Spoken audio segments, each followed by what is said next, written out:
is Alycia Mieth, and I'm going to be reading from the Essays of Sir Francis Bacon.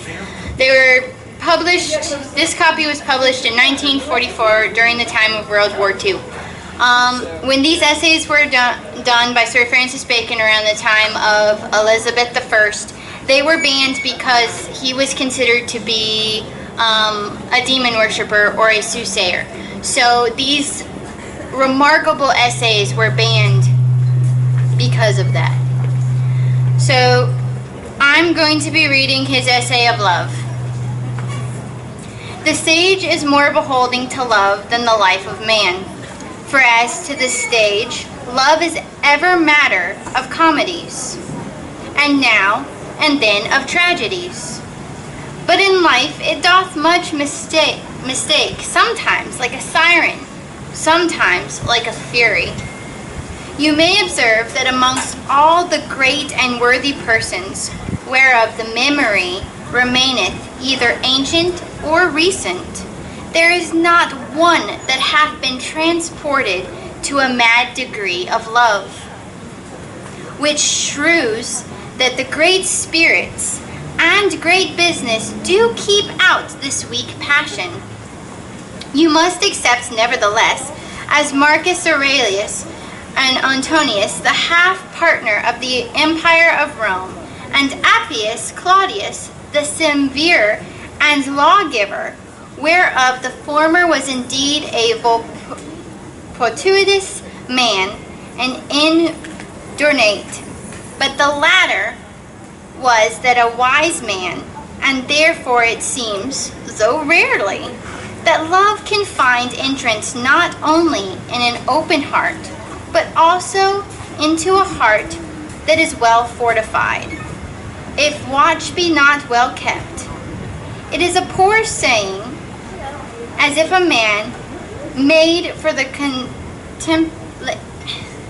contemplation of heaven and all noble objects should do nothing but kneel before a little idol, and make himself subject, though not of the mouth, as beasts are, yet of the eye,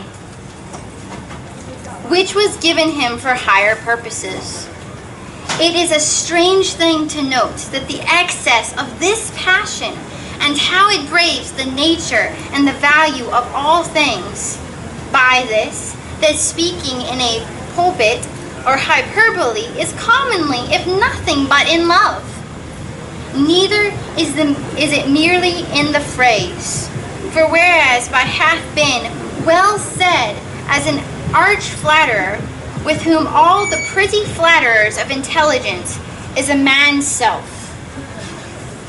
Certainly the lover is more, for there was never a proud man thought so absurdly well of himself as the lover doth of the person loved.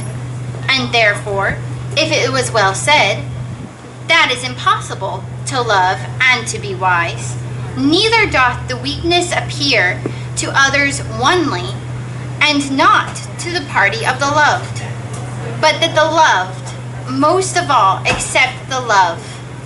For it is true that love is ever rewarded either with the rapport or with an inward and secret contempt.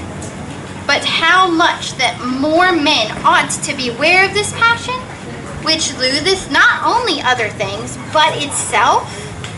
As for the other losses, the poet's relation doth figure them, that he that preferred Helena quitted the gifts of Juno and Pallas. For whosoever esteemeth themselves too much of an amorous affection quieteth both riches and wisdom.